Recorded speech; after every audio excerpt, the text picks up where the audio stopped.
Papua New Guinea is still emerging as I speak. The last time I was here in 25th of July 2019, my conversation was that we are now writing a new book. We are closing the part of our nation's history, especially a history that is attached with complacency and corruption, and we're moving into a new phase in our nation's life. And so, in as far as the new book is concerned, I believe through the 45th anniversary of our country's independence that coincided with COVID-19, coming out of COVID-19 in the 46th anniversary, and we lived through the 47th anniversary, and this year we've celebrated our 48th anniversary as a sovereign nation. Our nation has emerged through many challenges of past. Just to give you all some retrospective hindsight, in 1975 when we parted ways as sovereignty, when Australia granted us independence, our economy was sized under 5 billion kina. So that is your reference point for those of you who are in the know-how. We were a 5 billion kina economy. And if you think that is much, you extrapolate that, Dr. Michael, against a nation that is sized at 462,840 square kilometers of land. You have swamps, you have mountains, you have islands, and there you have about 3.5 million people. Do that, and as economists and social planners, you would know an economy that is sized at 5 billion kina with that mountain of obstacle, big landmass, big population, that was our starting point.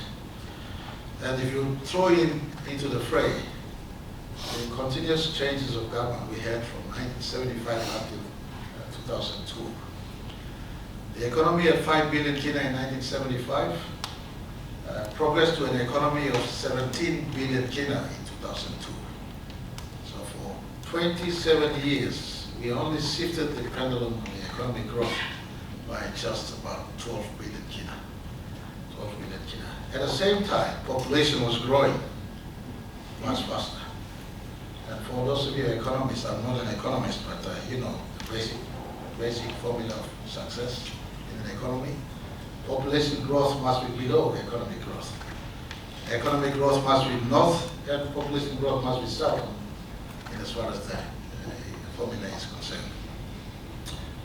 Historically, our economic growth has been below 3%, and our population growth has been above 3%. Simply put, that was unsustainable. Exacerbated by continuous change of government and the instability that exists or that permeated the entire structure of government from 1975 to 2002.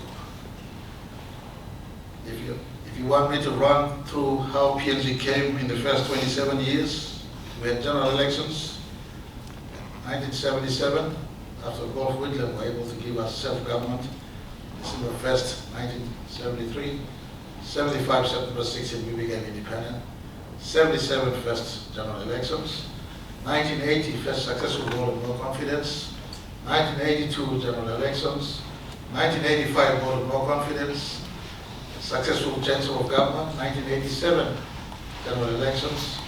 1988, successful vote of no confidence. 1992, general elections. 1995, successful vote of no confidence. 1997, satellite crisis, and an acting Prime Minister. 1997, general elections. And 1999, successful vote of no confidence when Marape came in. And then 2002. Apart from the Gwendolen crisis that started when we were only 14 years as a nation in 1988, and ran for 10 years in the same timeline. So the first 27 years of our life, Dr. Michael, we were busy playing politics, the shifting sand of our public service that was non-responsive to a stable government, and the economic productivity that was quite weak. Our reliance on one or two mineral sector was closed when Papua New Guinea closed. Our non-focus in the diversification of our economy, especially building down on agriculture that used to be traditionally a strong PNG economy base in the 70s. That is the backdrop in which we have emerged. 2002, if you put that as a reference pointer, at a 17 billion kina economy, lucky at the backdrop of political stability. The Somali government had 9 full years of being in office. That stability gave a focal point in which the government was out engaged with investors. And at the backdrop of 2008 and 9, or 2007 and 8 rather, global financial crisis, we were able to engage ExxonMobil in the PNG LNG project. And that PNG LNG project, if you ask me what became the impetus for the next wave of economic growth, that was a stimulant, that was the impetus, that was the growth basis. And from a 17 billion Guinea economy in 2002, by 2011, when Somali government exceeded with a 44 billion economy, and I'm using average figures here. And by 2019, when I took office, it was a 79 billion economy. But the worst news was population was still growing, uncurtailed, unmanaged. 70–80% of the population were half educated, unengaged, semi-skilled, and so those were the backdrop and the problems we were faced with in 2019 when we took office. I just want to encourage everyone that apart from all this sort of bad outlook, the greater structure of our society remain consistent. Our democracy remained vibrant. Our economy and the fundamentals had every indication of positivity. And so we had to just tap into the positive characters of our country and our economy. The number one good character we have is resilient people.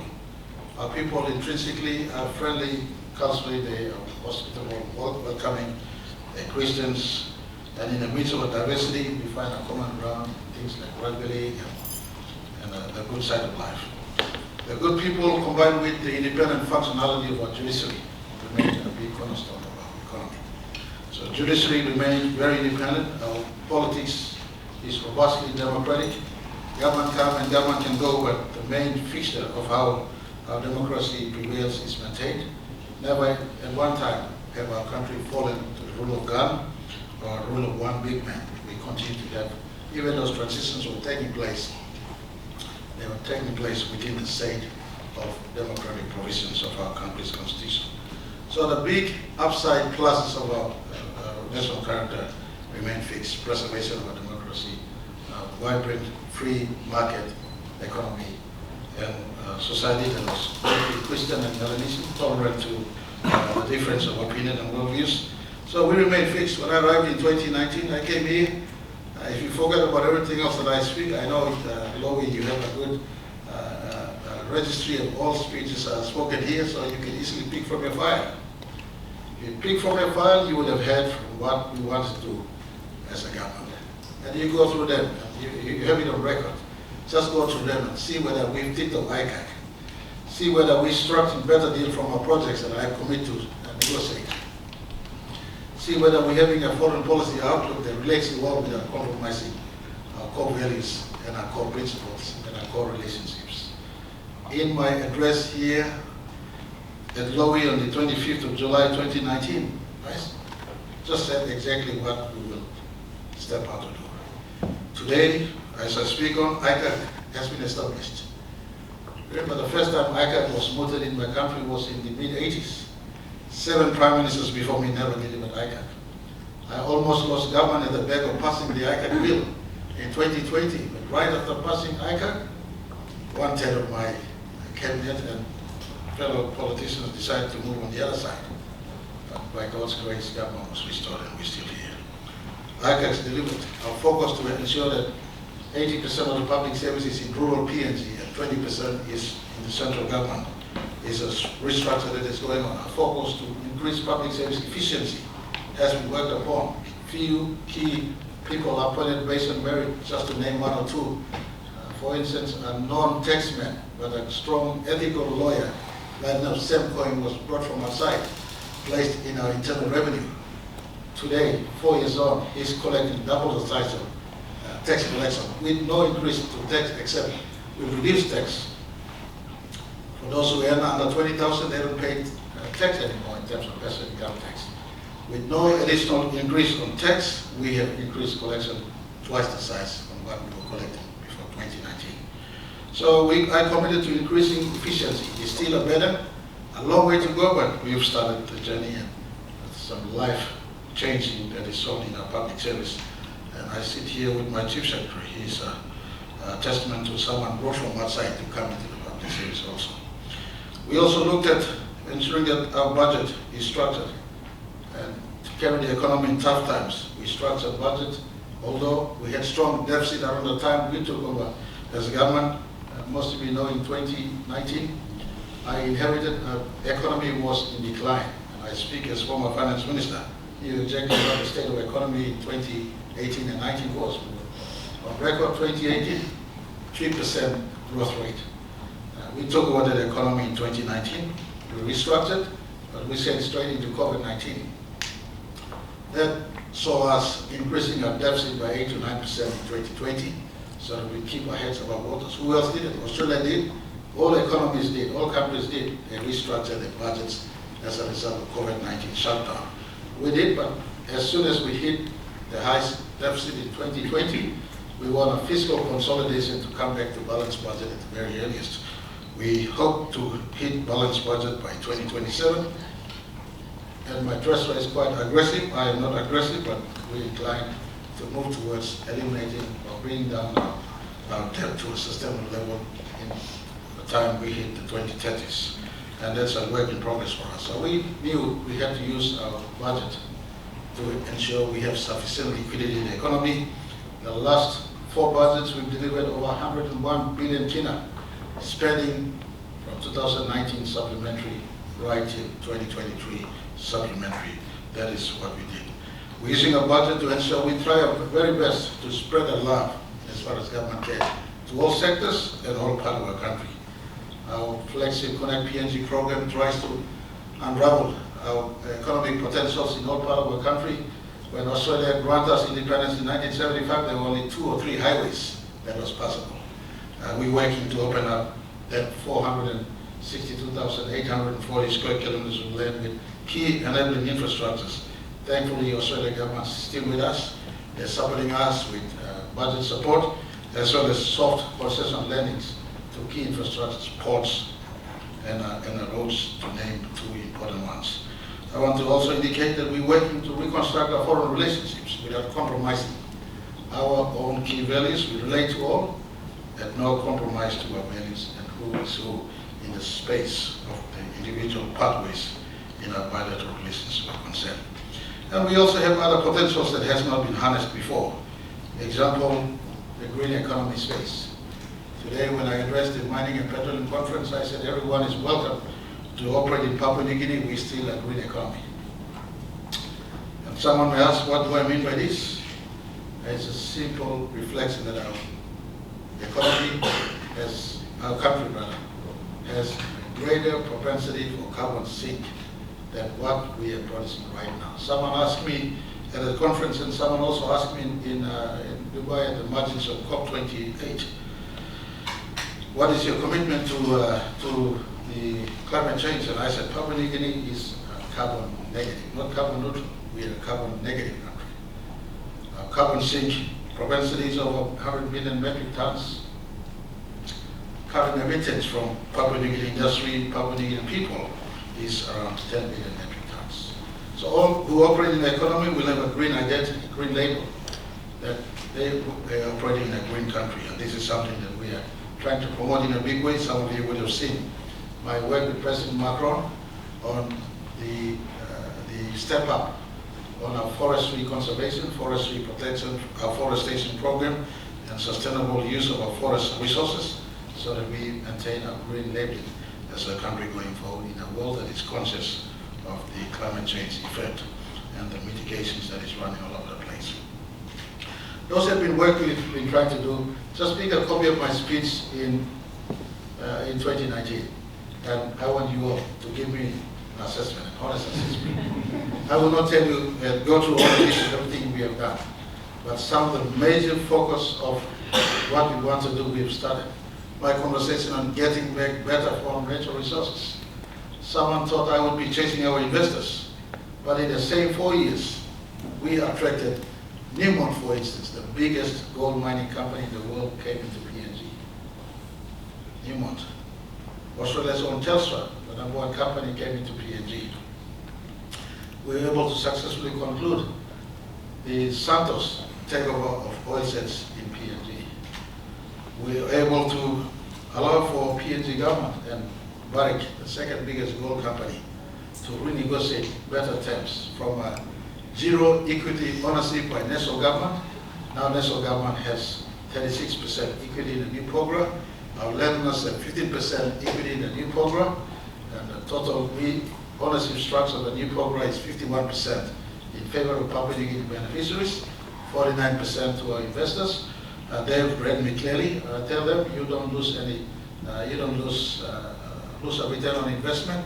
You invest on your side, you make a return on investment, we invest on our side, and you go home winning, and we go home winning. Your rate of return on investment will be benchmarked against your investments in peer economies and your investment return on investment scales that you are used to with some of the global operations. And so the Pogora benchmark is something that is consistent with our take back PNG philosophy. Without harming investors, you win, we win, but we win on the upside, simply on the basis that safety and better work environment is government's business. The better we earn, the more we plow back to lower and to enabling infrastructures, etc., etc. So we've come close to be on the path in which I envisaged in May 30th, 2019, when I made my first maiden statement. And not all is achieved yet as I speak. Some big weaknesses that continue to haunt us is the massiveness of our public service. Sometimes it's ineffective and inefficient. The lawlessness that remains and permeates in our society, the political instability in all structure of our country, and continued exposure to imported inflation and global economy shocks that happen as a result of a war elsewhere, or increased oil price elsewhere, and also our own sometimes feeble economic fundamentals we have in our country. Those weaknesses still remain. But on the upside, Papua New Guinea remains closer to the market for all our produces. We are much, much closer than far off. Most of the nations that I've related to are big buyers of our produces. For instance, the People's Republic of China buys over 50% of our total produce. I gather that they buy 30% of Australia's total produce, so we're a good company in that space. So the market reach for Papua New Guinea remains very much closer to home than far away. Japan, the 10th biggest economy within our reach.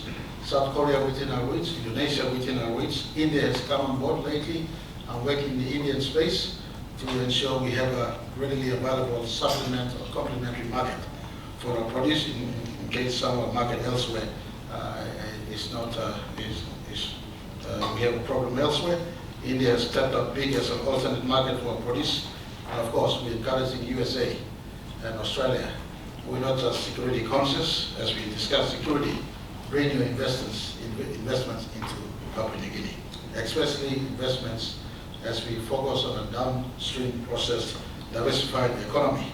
We're looking forward to a time in the next 10 years, Dr. Michael, that we may transition from export of raw produce to export of finished produce from our own resources, whether it's in gold, copper, minerals, or in the renewable resources like agricultural produces, forestry produce, and fishery produce. So those are the directions we are shifting, focusing very much on diversifying the economy and moving at the very earliest. We want to go into downstream processing, and our government has put in programs in place in state equity funding available, state land accessibility available, as well as putting money for SME support that has been continuously run in our effort to diversify and strengthen the economy. Now, why do I speak on the economy? I do not want forever to be a borrower. I do not want forever to be a recipient of aid and grant. Papua New Guinea has emerged as shared leaders in the Pacific. We want to share responsibility with Australia to assist in keeping our Pacific safe and keeping our brothers and sisters in the greater Pacific also being assisted. We had in the latest Pacific Games our own contribution with Australia. We assisted Solomon Islands. In the last PIF, we were able to retire some commitments of past governments.